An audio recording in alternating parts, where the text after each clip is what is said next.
My next guest is going to offer even more opportunities for you because values-led ventures are on the rise, according to Jason. Jason Tiller is the head of partnerships at Rocketspark, New Zealand's homegrown website development platform for small businesses. Rocketspark believe that every small business can have the world's best website, and generosity is at the core of their values. They help hundreds of not-for-profits and organisations to get online. Specialising in the digital economy, Jason works closely with the partner channel to develop and grow their clients' businesses. Morena, Jason. Oh, Morena. Kia ora, everyone. Thanks for having me along. Pleasure. How are you doing? Very well, thank you. It's a relatively sunny day here in New Zealand, so it's always nice. We've got people from all over the world here, Jason. We've got people on the other side of the world. I don't know what time it is in the Netherlands there, but thank you for still being here. It's very late.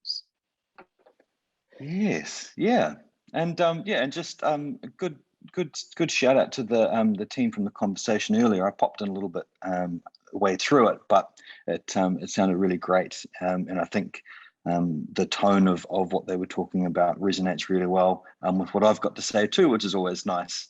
There's nothing worse than being undermined by previous speakers on an event. So yeah, feeling good. Well, we are talking alignment here, Jason, so hopefully that is the case. That's the one. Hey, look, the growth of Rocketspark in the last few years has been phenomenal. And I know that, many of your partners and customers are values-led.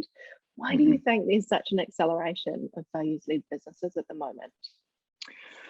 Yeah, it's a good question. Something I've been thinking about a lot. And I think to look at it, the first one is I think COVID-19 especially has had a significant impact on the acceleration of values-led ventures. But I also think that transition was underway already. I think generational values were already moving from that maximization philosophy of the boomer generation to a more considered approach that the millennials and Gen Z have. And I don't know about our international audience, but here in New Zealand, a social movement to support local businesses has grown to being a way of life almost. And I think to appeal to that ideology, businesses have begun to reflect the values that their potential customers have. So I think that's kind of what's led to sort of the initial impact and increase on it. I think there was some research done at a conference a little while ago around what has driven digital acceleration in your business. Was it your CEO? Was it your CTO? Was it your CFO, your COO, or was it COVID-19? And I think 90% said it was COVID-19. So I think you're seeing a lot of impact from the pandemic on how businesses operate. But I also think that social license is also playing a big part in the rise and the adoption of values-led ventures. And obviously, having social license to operate at its root means that your business is built around the values that the public and the community resonate with. And then the other thing I think too is that business owners that are financially savvy have also seen that there is a commercial benefit to being values led. I did a little bit of research for this conversation. I didn't want to sit up here and look like a Dumbo. So I did a bit of looking into kind of what the ROI on what values or being a values-led business is. And Forbes and Harvard Business Review both published studies that looked at a reasonable sample of businesses that were pretty clear and consistent on their values versus others, not so much. And the numbers are crazy. Revenue increased in these companies 4 times faster. Job creation rates grew. New revenue grew 700%. Customer satisfaction doubled. Employee retention increased. And the thing about employee retention is it's so much cheaper to keep your staff than it is to try and find new staff. I didn't know this, but even if you're trying to replace entry-level employees, you could spend between 30 to 50% of their annual salary to replace them. And then it just grows exponentially all the way up to the top dogs within an organization. So I think that we've seen a lot of success in being a values-led venture ourselves because our business community, our not-for-profit community, our partner community resonate with how we operate and why we do what we do. Yeah, and the investment community now too, right? Yeah. The really big investment players also expect that ethical and sustainable, well, not really value, but value in terms of dollars for them, right? I think that's right. When it's happening at that level, you know that it's good for business. Now we can talk about the authenticity behind that and the real reasons as to why they're doing it, but regardless of why they're doing it, it is shifting. Yeah, that's right. And I think, regardless of what the reasoning behind it is the outcome is going to be beneficial. In some instances, does the ends justify the means? I'm not sure, but I think it is a positive step in the right direction. Agreed. So what are the values that Rocketspark live by, and how are they applied or demonstrated internally? We'll start internally, and then I know you've got a partner network too. Sure. So for us, I think the key to our success with being able to apply our values is simplicity and empowerment. So we have one value, which I think is a very big value, and a lot of stuff can come in underneath it. And the value is to create a better life for small business owners, our partners, the Rocketspark team, and the world around us. And what that means for us, it can be so many things applied in so many different ways to so many different people. So that's where the empowerment comes into it. So from an internal perspective, we know that our customer success team, our product team, our developers, our marketing team, our content team are all living and breathing that value, and they are empowered to deliver it in a way that is meaningful to them within their operational roles within the organization. A good example is our customer-facing team. Someone will ring up for some support. How they deliver that support is based upon how can they create a better life for that person on the other end of the phone. They might ring up because they'll have a problem with their domain. Fairly technical issue, but the success team might go, well, actually, hang on, we've just noticed that on your homepage, you're actually missing something really important here. Have you thought about adding this, or this? And then the customer will go, no, I haven't thought. And then all of a sudden, instead of a 2-minute phone call about trying to fix a domain, it's a 10-minute phone call about the things that customer can do to improve the effectiveness of their website, drive more business to their business, improve their profitability, and of course, create a better life for them and their family. And I think that it's that simplicity and that empowerment that makes that thing really successful and resonate really well within the organization.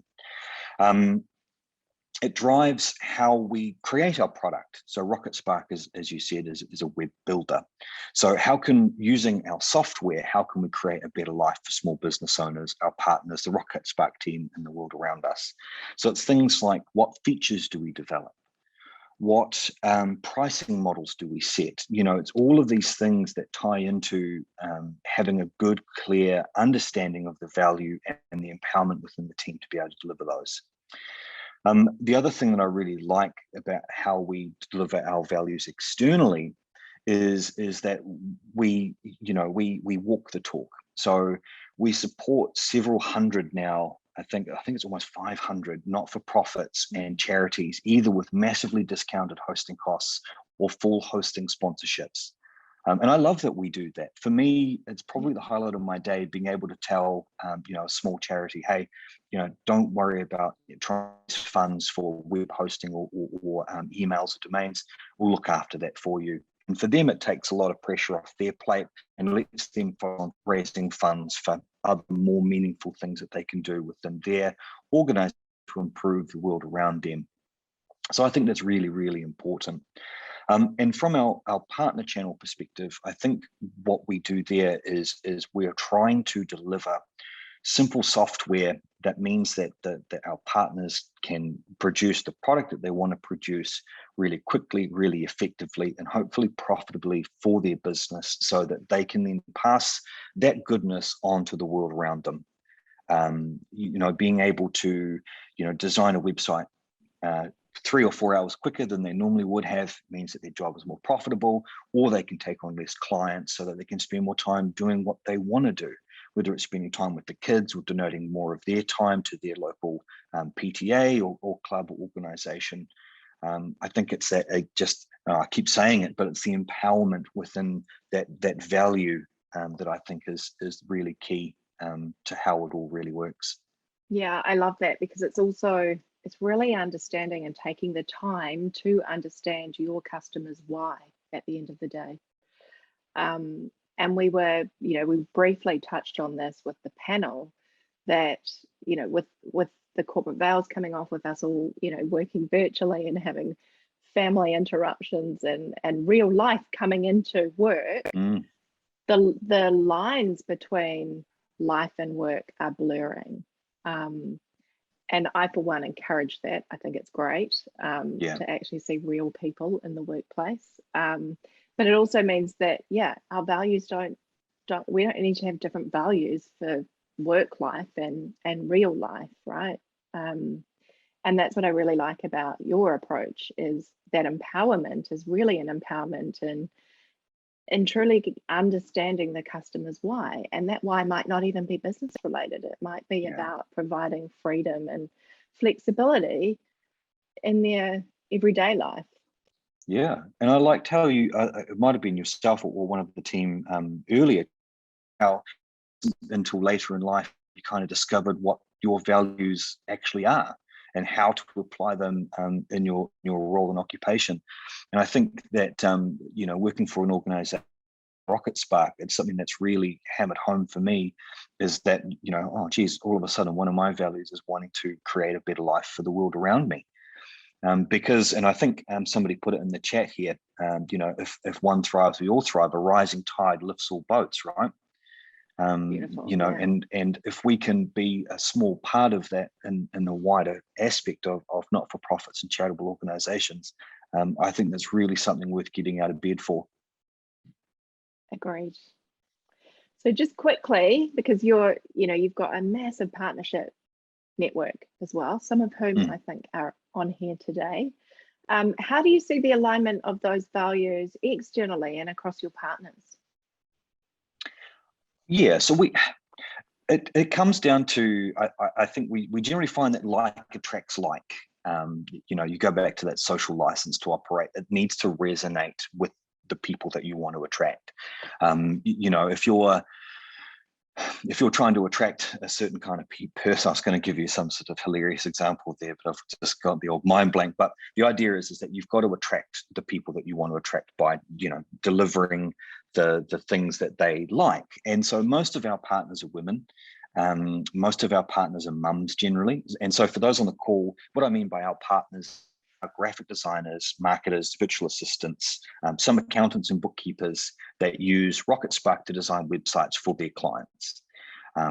So they're mostly women, mostly mums, and they want to have a better life for themselves and their families. So I touched before on, being able to do a project 3 or 4 hours quicker gives them more time or more space to spend time with their family if that's what they want to do. But the other thing we know is that our partners value connection and care. And so for us, we exactly the same, feel that way. We value connection and care. So for our partner program, how can we make sure that we're creating a better life for all involved? And so we do things that we think will make a better life for our partners. Things like helping with business issues. We spend a lot of time helping with things around quoting and pricing and how to manage a tricky client. A lot of coaching and mentoring comes into that space as well, because generally, again, and I'm sorry if I've got any partners on here that I'm painting a wide brush on here with, is that they didn't get into the business of design to do business. They got into the business of design to do design.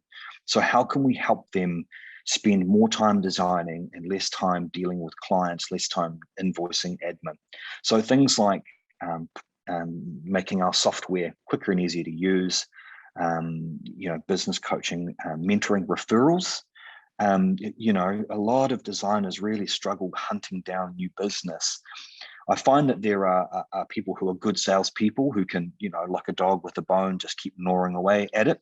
But I find that designers feel that there's, I don't know if it's a lack of confidence or it's just not in their DNA, but they just don't like chasing down leads.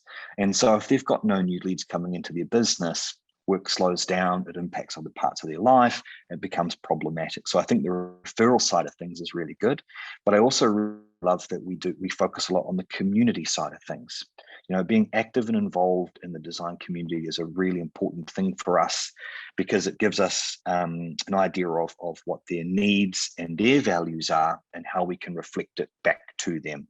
A lot of our competitors in that kind of software design space, they don't have that boots on the ground, meet and greet people ethos. They love that one-to-many. You know, they'll send you a help guide before they pick up the phone. And I think that's something that really sets us apart.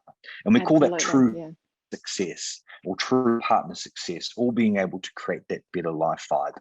And the other thing too is that we find if that people don't fit our values, they generally find themselves on the outside and will quietly remove themselves from the mix anyway. Yeah, and we talked about that earlier. That's okay, right? Yeah, that's exactly it. So it's a valuable part of our business. Like, don't get wrong, from a commercial perspective, it is important that we look after our partners. But I think that because from a genuine care space, it resonates much better. And you know, I think something about being authentic with your values. And I think that that's something that we do every day. Yeah, and being able to to clearly articulate what they are. You know, not in a marketing kind of salesy sense, but just even for yourself to be really conscious and intentional with the way that you use them. Thank you so much, Jason. Can you believe we're out of time already? We're flying through today. Thank you so much for all your time. And you have got, I'm just looking in the chat, you have got so many fans in there. So I'll have to have a little looky. Thanks very much, team. And thank you very much for putting this on too. I think it's really valuable that, you know, business owners really have a good handle on values and the importance of it. And look, you know, I really love the simplicity of ours. I think that there's something really valuable for you guys to take away too, is that they don't have to be a screed of really complex, weird and wonderful things. It can be as simple as just wanting to create a better life for people. Yeah, absolutely. Thanks very much. Cheers.